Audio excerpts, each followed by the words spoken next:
वन्दे ब्रह्मपुराधिपं श्रीसहजानन्दं च मूलाक्षरम् श्रेयस्कारणसद्गुणैकनिलयम् श्रीप्रागजिह्वावत ब्रह्मोपासनधारकं गुरुहरिं यज्ञं तथा योगिनं प्रीत्येवं प्रमुखं महन्तमनिशं श्रीजेस्वरूपं मुदा। મહિમાનો મહિમા પ્રવચન માળામાં આજે 16મી ડિસેમ્બર 2024 સોમવારના દિવસે તમામ સંતો હરિભક્તોને મારા સાષ્ટાંગ પ્રણામ. જય સ્વામિનારાયણ. હેપી વચનામૃત દ્વિશતાબ્દી મહોત્સવ. હેપી પ્રમુખ સ્વામી મહારાજ શતાબ્દી મહોત્સવ. ગઢડાંત્યનું 21મું વચનામૃત સાંભળી રહ્યા છીએ,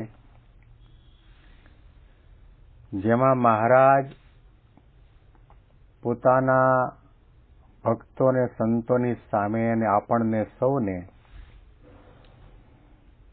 પોતાનો સ્વભાવ બતાવે છે, પોતાને શું ગમે છે અને શું નથી ગમતું એ પણ બતાવે છે. અને એ બધું બતાવીને પણ મહારાજ આપણને એમ સમજાવવા માગે છે કે તમે જેની માળા, પૂજા, ભજન, ભક્તિ કરો છો, આજ્ઞા પાળો છો, એને તમારે કેવા જાણવા અને એને તમારે રાજી કરવા હોય તો તમારે શું કરવું જોઈએ. જેવી રીતે કોઈ પણ સંત કે હરિભક્તનો હું અભાવ કે અવગુણ લેતો નથી, એવી રીતે તમારે પણ અભાવ અવગુણમાં પડવું નહીં. અભાવ અવગુણમાં પડ્યા એટલે સમજો કે તમે તમારી દિશા બદલી, તમે ધ્યેય ચૂક્યા, નિશાન ચૂક્યા, જેમાં તમારો સમય પણ બરબાદ થાય છે, મન પણ બગડે છે. અને ધ્યેય તો બાજુ પર રહ્યું.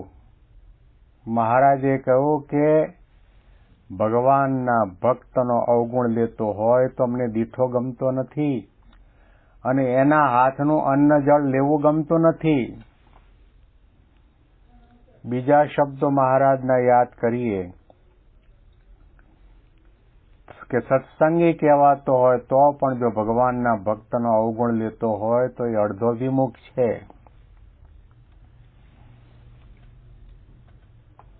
આ શબ્દો ઉપર આપણે ક્યારેય પણ ફોકસ નથી આપ્યું.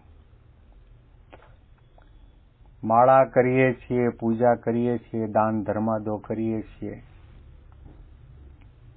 પણ હંમેશના માટે જેના માટે આપણને શત્રુતા હોય, અણગમો હોય, ઈર્ષા હોય, એમાં ઘણા બધા સદગુણો હોય એ આપણને ન દેખાય, પણ નાનો સરખો અવગુણ કે દોષ કે ભૂલ આપણી નજરમાં આવે, જોયા કરીએ, ગાયા કરીએ, સાંભળ્યા કરીએ, વિચાર્યા કરીએ અને બીજાને કહેતા ફરીએ. જો આ ક્રિયા આપણાથી થતી હોય અને પછી ગમે તેટલી ભક્તિની સેવા કરો તો પણ ભગવાન અંગીકાર કરતા જ નથી. કહેવું હોય તો કહી શકાય કે મહારાજ એમ કહેવા માગે છે કે જેની અવગુણ ગ્રાહક દ્રષ્ટિ છે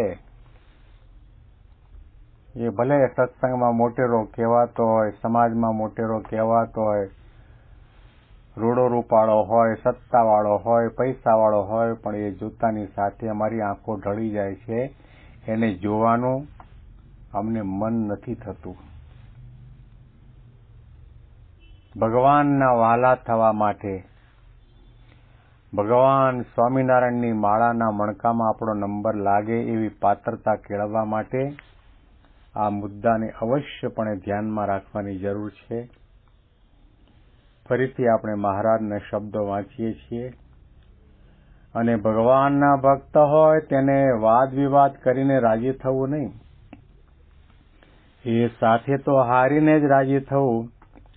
અને જે વાદ વિવાદ કરીને ભગવાનના ભક્તને જીતે છે તે તો પંચમહાપાપના જે કરનારા તેથી પણ વધુ પાપી છે. અને અમારી આગળ જે કોઈ ભગવાનના ભક્તનું ઘસાતું બોલે તે તો અમને દીઠો જ ગમે નહીં. અને જે ભગવાનના ભક્તનો અવગુણ લેતો હોય તેના હાથનું તો અન્ન જળ પણ ભાવે નહીં. અને દેહનો સંબંધી હોય પણ જો ભગવાનના ભક્તનો અવગુણ લે તો તે સાથે પણ અતિશય કુહેત થઈ જાય છે. મહારાજે કોઈને છોડ્યા નથી.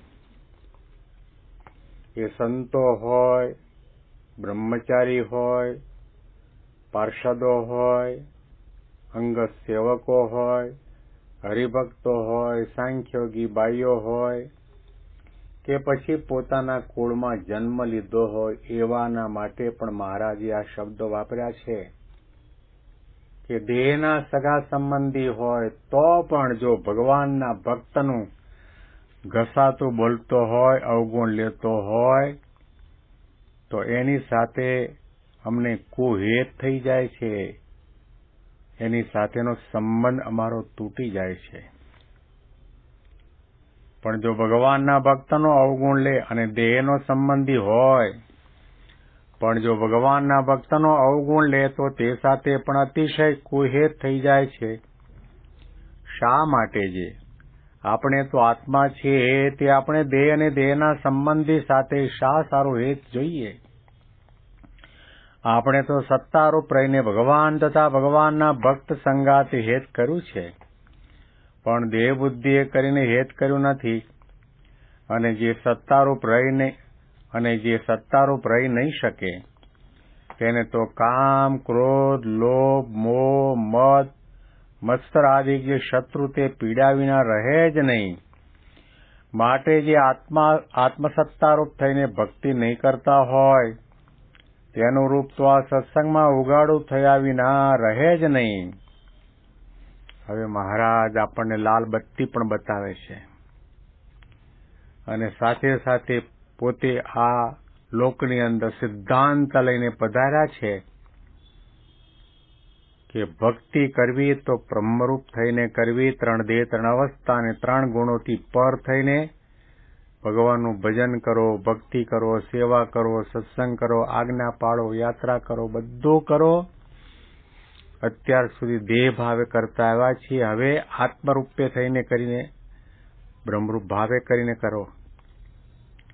અને કદાચ પણ એ દેહ બુદ્ધિએ કરીને કર્યું હશે તો શ્રીજી મહારાજ કહ્યું કે કામ, ક્રોધ, લોભાદિક જે મત્સરાદિક જે શત્રુ છે એને પીડા વિના નહીં રહે.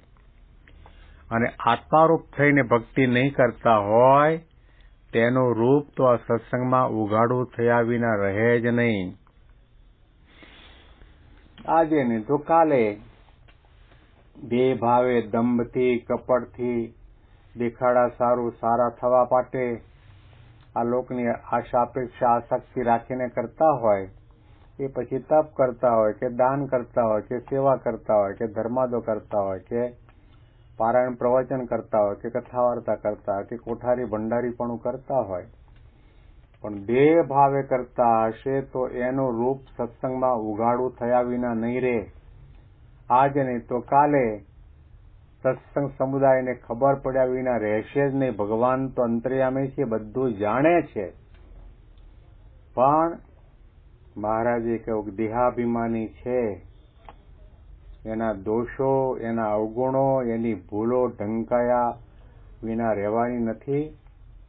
એ ઢંકાશે નહીં, ઉઘાડી થવાની. લોકો જાણશે પણ ખરા કે આ ઢોંગી છે, આ કપટી છે, આ દંભ કરે છે, આનામાં આ ગુણ નથી છતાં પણ ગુણ બતાવવાનો પ્રયત્ન કરે છે. એની વાણી ઉપરથી, વર્તન ઉપરથી, બોલવા ચાલવા ઉઠવા ઉપરથી ખબર પડી જાય. એટલા માટે મહારાજે અહીંયા આગળ આપણને નિર્દેશ કર્યો છે કે તમે બ્રહ્મરૂપ થઈને ભગવાનની ભક્તિ કરો, સેવા કરો. આત્મનિષ્ઠાનો મહિમા ગાયો છે. દેહ ભાવનો ત્યાગ કરવાની વાત મહારાજે કરી છે. શ્રીજી મહારાજ આ વચનામૃતમાં અગત્યના મુદ્દાઓ આપણને બતાવે છે. જો એના ઉપર ફોકસ નહીં આપીએ તો ગમે ત્યારે પણ આપણે સત્સંગમાંથી પડવાના અને કામ ક્રોધાદિક દોષો આપણને પીડવાના. પણ દેહ બુદ્ધિએ કરીને હેત કર્યો નથી અને જે સત્તારૂપ રહી નહીં શકે તેને તો કામ, ક્રોધ, લોભ, મોહ, મદ, મત્સરાદિક જે શત્રુ તે પીડા વિના રહે જ નહીં. માટે જે આત્મસત્તારૂપ થઈને ભક્તિ નહીં કરતા હોય તેનું રૂપ તો આ સત્સંગમાં ઉઘાડું થયા વિના રહે જ નહીં. શા માટે જે આ સત્સંગ છે તે તો અલૌકિક છે અને જેવા શ્વેતદ્વીપ, વૈકુંઠ, ગોલોક તેને વિશે ભગવાનના પાર્ષદ છે તે જેવા જ આ સર્વે સત્સંગી છે. અને અમે તો જેવા સર્વથી પર જે દિવ્ય અક્ષરધામ તેને વિશે ભગવાનના પાર્ષદ છે તે જેવા જો આ સત્સંગીને ન જાણતા હોઈએ તો અમને ભગવાન તથા ભગવાનના ભક્તના સમ છે. મહારાજ પોતાની દ્રષ્ટિ જણાવીને આપણને કહેવા માંગે છે કે આ સત્સંગ છે, દિવ્ય છે, બ્રહ્મરૂપ છે, અલૌકિક છે. મહંત સ્વામી મહારાજ વારંવાર પોતાના પ્રવચનની અંદર ઢોલા નગારા વગાડીને આ વાત કરે છે.